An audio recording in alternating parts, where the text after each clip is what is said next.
internautes, nos fidèles abonnés, na misala combien nous ba fidèles parce que vous appelez fidèles de partout dans le monde, na moni bongo. Hein, Joël Loubou là depuis quelque temps, on avait sur votre site aux alliés. C'est moi votre Winnie de la presse. Winnie de la presse, Lélo, Kakate, actualité, ça nous oblige, voilà.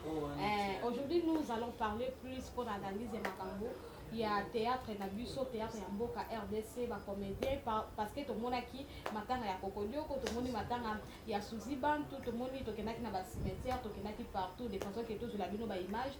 Quand on est à la carte, les lots Tokolobela, Makambwana Nyonso, et c'est pas ça qui parce que après matanga, Makambo bimi tellement ébélé ma casse, Makambo tellement ébélé ma casse, Makambo a ba liste, à faire liste.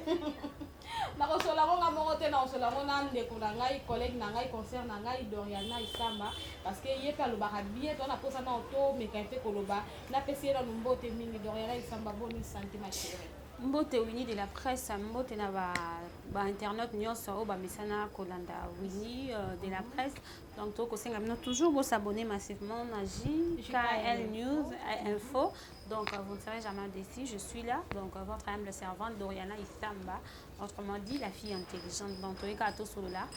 mais matali qu'il tire yamboka na biso quoi. Pour moi, Doriana Isamba, merci beaucoup d'avoir répondu à cette invitation. Okay, tout le monde qui déjà matin il y a Kokodio, Koko et Benda qui va polémique parce que l'artiste comédien va y quitter ça qui moi négligence que quand la par rapport il y a Kokodio quand ça il compte un beau quand biso à ça là puis ma cambre belé mais quand la lelo on avait morté on est biso tous là qui on était là Doriana Isamba tous là qui fait si la réunion on est là qui tout le monde vraiment manque il y a volonté à l'artiste na biso ba pesi pala qui maintenant volonté on a été to quel sous jour il y a veillé tout le monde vraiment absence n'a pas tellement ébélé malgré tout et tomba qui jour il y a anniversaire il y a belle vie oh il y a chaîne na qui ça qui 5 ans et tomba qui sous jour il y a mariage il y a coquette oh et ça là qui to éviter par rapport il y a artiste mususu bakendaki kuna est-ce que ezalaki kaka nécessairement bango nyonso efaki kaka bakende kuna tokende na makambo ya Kokodio. Bon, merci beaucoup, Uni de la presse, pour la parole au Péciviso. Donc, nous étions là, Netolobi, jour il y avait mortuaire, jour paix à Réunion, de Okakinde, papa et Lombe d'abord à Lobaki, pour la Kokodioko, Batomi, Lobaki qui est à Zombe à Liboma, expliqua qui d'abord Kokodioko, Azam ne doit pas citer, Azam la famille Moko a bien, bien éduqué, Batangi na Bekol ou Efengeli, sauf qu'il y a un problème, il y a Moutou, et à chaque fois, Azo Kima, Ndaku, parce que Nandaku, Baby, Kokodioko, Azam Nandaku. Se retrouver ko ba monier na coin ba monier un peu distant ya ndaku na ye encore bayi congolais ba comment na habitude oyo YouTube a biso TikTok a biso tellement que ça paye et compassion exacte tout le monde na biso a bébé na ndil comment akufaki au lieu les gens interviennent directement et comme il problème à vidéo parce que vidéo les foot donc babandai ko filmer papa Kokodio ko atiki biso pe à son âme donc na état wana au lieu que batuba kanga et atel ça ki biso que y avait 2 personnes papa JP Massamba à fondation bandaki ko soutenir et puis l'autre j'ai oublié les noms va bien il bandai ko rendre visite et tout donc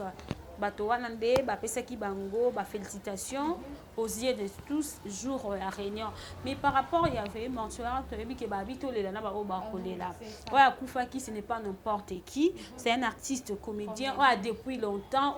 beaucoup de gens au basaka théâtre je crois que bazwa par exemple na ce n'est pas n'importe qui qui peut na RTN ça là ko travailler mais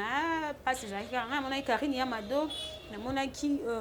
Bouiboui je ne sais pas pour ceux qui bango babengisa qui bango te na fête mais je crois que c'était important de venir rendre dernier hommage. Moi, du fait, hein, c'est très important. Fête Pézama BT, 5e anniversaire à Belleville, ça m'a BT. Et aussi, il y a un côté. Parce que Belleville, pour l'instant, a un bon mot. Au moni, à 7e, à 8e, tout ça, ce qui nous a PCV. Mais cet homme-là, qui est déclaré mort. Je crois qu'il fallait rendre hommage. Oui, c'est qui est vraiment très important. On a dit que je peux m'assemble à lobby que c'est-à-dire même le comédien bah qui accent en côté parce que bah ça au moins plus émission à notre concert Sandrine donc on a vraiment on a tout bah journaliste nyonso to rendre dernier hommage où il est vraiment spécial c'est notre ami notre concert au atiki biso atiki bana paix à ton âme faut que les gens comprennent que il y a eu une journaliste YouTube c'est que entre guillemets atiki biso pour kokodio ko bande ko na ba ça qui angote voilà pourquoi même na dernière na makambo asuka boya atako ya outi pas belle vie les cas même 30 minutes 40 minutes ba mo na ta mutu ayaki même pour ses enfants et ko consoler bango papa na biso asala ki musala boye tout le monde va collègue mais tout le monde a quitté fallait pas sensibiliser bino pour na ko rendre hommage na mutu na bino je ne sais pas mais pour moi na mona ki on exigence deux poids deux mesures quel que soit coquette nga ko balo ko ya peut faire 21h coquette au monde mais au moins ça la 1 heure du temps pas ko dioko nga po na nga na moni ba comédien ba abandonnaki et makamba deux poids deux mesures ça fait mal surtout na ba o batika ba o ba ki bande ko ko dioko et osala passe na casse pour moi vraiment na ki d'accord na monte biso toyaki je crois que tu rendais quand même bon hommage.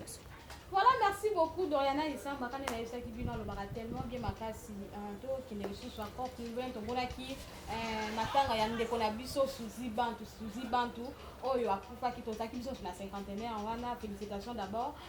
na ba comédien so o batala ki wana po ba rendre dernier hommage na bango na moko ya bango ndeko na bango ser na bango le kito ya na bango par rapport ya makambo ke bimaki ya ba liste ya cotisation vraiment oyo ça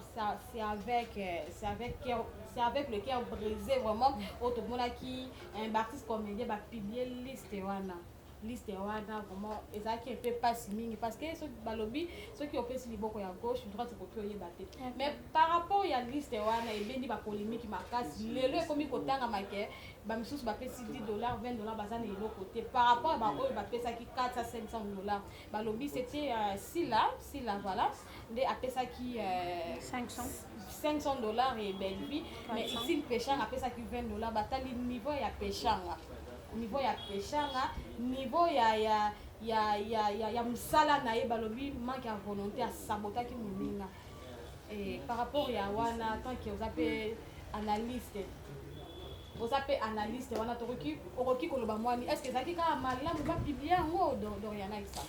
tu vis toujours paix à son âme Suzy Bantu il a servi à sepelsaki bato belenga dernière film mené na talaki je dis vraiment coup de chapeau na Serge azalaki mwasi ya Serge coup de chapeau na Marie-Hélène azalaki nani belle-sœur à Marie-Hélène vraiment c'était bien très bien film voilà ezalaki kitoko mingi tonton Jaco d'amour ba félicitations encore parce que nataki aussi la titre na bosani mais ezalaki vraiment film ouais ezalaki kitoko mingi comme on dit je dis toujours félicitations na bato bajoaki entre autres Suzy Bantu azalaki malade depuis biso toyebaki te 1990 balobaki donc anyokwami na passe wana c'était une femme courageuse parce que na état na ye azo se battre abondi on dit aussi merci na maman première dame maman Denise parce que na makambo bakarte wana esalaki que Suzy Bantu azwa traitement et puis traitement na esungaki ebe voilà pourquoi tout le monde qui est na théâtre et à Souka donc on dit toujours félicitations mais si on a ça l'analyse qui par rapport on est toujours des poids deux mesures oui il y a des artistes comédiens bah qui est belé pour nous rendre hommage donc Suzy elle est déjà morte, Papa Kokodioko, mais je crois qu'elle n'était pas plus spéciale na Papa Kokodioko. Malgré tout, elle est toujours sur scène, donc de toute façon, au Bassale là qui vraiment est trop triste. Donc, Ezaki plutôt côté, même Ngai, même Yo, c'est pas qui l'a côté. Mais par rapport à la liste, tout le monde, moi je vis l'intervention, il y a Mike, la Duchesse. Mike, la Duchesse, il y a Herman, donc. Tu as été prévenu au azul bakeza ya Gabi mutabimisi balisi on a contacté avec précision wana il y a eu beaucoup de artistes baza belé ya basi ya mibali mais pourquoi quand ça toujours Mike pourquoi ça la ka Mike la Duchesse tantôt Hans Luzolo vraiment wana na évite entre guillemets surtout non na matali Mike ce n'est pas une fille c'est un garçon avec toutes les précisions mais tout le monde il est équipé à Gabi pour intervenir pour dire que ce n'est pas c'est faux. C'est faux par rapport à Nango, babi, il y a d'autres taquets pour Fatou Kaembe, abengaka et ceux qui maman termement abengaka Fatou Kaembe, et ça déjà qui sont des salamaki au nom la combo ya Gabi, bakene ko sa papa et Lombe pour signaler les téléspectateurs que par exemple qu'il y a Gabi $50 mais à cotisation à Pesaki. Et ça les penza bien, quelle que soit manière à punir Moutou, je crois que c'était pas nécessaire kaki ka bazongisela ete parce que ya Gabi apesaki cotisation na etanke mowei wana donc mbongo asuka oyo peut-être atie na makambo na ye vraiment. Je crois que ezalaki nango important te ya kozongisa mbongo wana, mais ezalaki aussi manière soki olingaki kopinir ye ya beaucoup de manière okoki kobenga ye bointerpele ye parce que aza motu bino boza baéducateur. Je crois que kopinir ye na façon wana ezalaki vraiment trop dire parce que beaucoup de gens nous disent toyokaki ya Gabi na émission nde atangaki bakombo kobimisa liste te na émission aleki etu nde alobaki ke Moutou Antel, on attaque pas Iboutou. Émission à Iboutou à l'état. Lui aussi il parle trop cet homme-là. Artiste et comédien. Babi qui a Gabinde Alanda qui a mangé. C'est-à-dire Cynthia Mbombo. Information penga à Zaina Cynthia Mbombo. Qui mange de la presse. Bien oui. Par rapport à Nawana. Donc, ngana Lobani. Par rapport à Yawana Nde Toza qui vraiment information. Et ngana Lobakaka naza contre Mike la Duchesse na façon en lobby. Mais par rapport oui, par rapport à Ursule Péchanga, ngana benga on peut ka mauvaise foi. On peut s'appeler $20. Nayebi nangate ba entrée na ye mais na go ba pete ke ba msu ba za na boutique il roule carrosse. Maman a payé qui déjà $20 maman Denise Nyakio. Kasi souci pas bota quitter mais au moins dans la famille peut-être musala na ya zaina bana omona bana mo banda ko lela bana bazaki parce que peut-être akolo ba ke o bon ba théâtre ça ta détournement tout le monde ba matanga no ba détourner on va passer 20 mais nga na nyonso no benga ka mauvaise foi de sa part. Contribution matanga qui paraté mais ta rappé baran ils en a peine la famille bobi que vieux azara na l'art so di kambwe kwei Bantré côté bien donc pour maman Ursule j'aime beaucoup sa façon sa beauté nanion mais pour na le trop maman Thérèse ya bato na moni ba internet ebele ba komi vraiment ke mutu yo zaki kutu kolinga mutu wana te osala kina mutu wana te tala ndenge azolela donc ba kizaki penda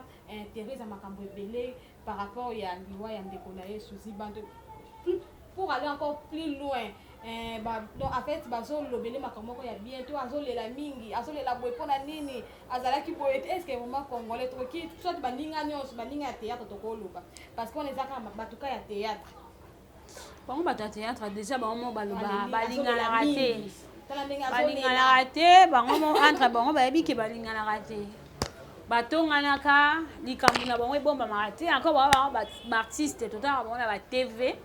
Magama bon bezara TV biso beto aba to TV to yaka to loba makambo bon ba lobaka ça dit balinga na raté maman Thérèse alela ki na ye même si elle avait des problèmes pour na sœur na ye est quand même déjà ba bongi c'est parce que na dernier film oh ngana bito talaki Thérèse Zaki c'est vrai qu'il y a à la défense donc déjà que nous étions ensemble to bebani na au moni ndeto vanda raboni makambo tanga raté to ko beba na peut-être niveau na bango ekendela ki mabe parce que oh bakangaka la défense peut-être sortir ngana dans la émission ayi baraba chance abatu tout ça nana lobaki entre guillemets Thérèse c'est ça qui que pendant la défaite ba film mususa banda salate c'est là qui est frustration kaboli na bato likambuwa na tayo mama so donc ba moni ozolela makasi boye ali tango mosusu ndoki ye mais alors que ba bongisa ki déjà ba ça que on va parce que makambu ezalaka nango kaka quel que soit le problème si Christ notre Dieu babaki Barnabas ceux qui Barabbas tika Barabbas ba bomaye nous étions pécheurs c'était par sa grâce dans une miséricordieux aujourd'hui tu as habillé sur ton bengamakité il y a un Christ qui est mort pour nos péchés quel que soit les comme quelle que soit gravité la force de Dieu c'est le pardon déjà va bongi ça quelque chose qui grave et affecté qui moutou mais tu as dit que dès qu'on a biso elle était déjà malade bon qui camaraderie na bango division na bango tu as dit qu'est-ce que Thérèse a de sa part à Monaki par rapport à Ndeko souci des baraki ensemble et donc ça qui va diviser mais au moins était habitué comme ils sont tout na makambuté et nos problèmes tu vas garder yango et puis le comédien entre et il y a pas de l'amour si peut-être des raisons qui a émission que j'ai constaté ça et pas monter tu peux garder ça yo aussi ba méfiance même si on a encore ah tala Cynthia za bobo tala Raisa boina beauté par rapport au comportement Raisa ngana zup na ba na garder bande nanga même si yo kendo ebisu mutu so ebisu mutu ana ya bisi na télé et exposé. Ce qui Raissa qui dit comme oh Isaka Dorian nous ça nini abimi c'est quand. Ce qui Raissa pas réagir à la TV c'est nini division. C'est-à-dire division les autres entre bango la garde en secrété entre bango qui sont na bango bazana yango isala que bakabwa. Voilà, Doriana Isamba, vraiment, nous sommes pratiquement à la fin de cette émission. Vraiment, je te remercie d'avoir répondu parce que ma qui est belle, l'occupation est belle, mais quand même, aujourd'hui, quand on a eu, on permet de regarder ça, la moi analyse au cœur. Vraiment, merci sincèrement, ton cœur. Merci à tous qui ont suivi du début à la fin. Je suis vraiment à la fin de cette émission. Merci infiniment à ma famille qui est en Désir. Merci à toi, papa. Papa, chérie. Merci à tout le monde là. Je remets la parole à mon invité après que. Oui, politique et vraiment. Donc, merci beaucoup, Indi la presse. Pour que ça aille vraiment maloba, tout solo là, la même matin culture, yambo cannabis, bien yambo ramusu sukara culture, peut-être qu'à théâtre, tout le monde a Nigeria, et puis si peut valeur yambo ka. Mais oh yabiso, bango et taka ba dispute tout ça, ba mon musique loi, comment ba payer sa valeur na au état du théâtre, ba longwa na ba fitilité na bango. Donc, na pesi merci na grand frère nangai. Wea yebe mutu wa maboki ya nanga wea Brazzavillois ba gros bisous et pas ozali Ardi moins fou grand frère propre les jeunes mariés je t'aime beaucoup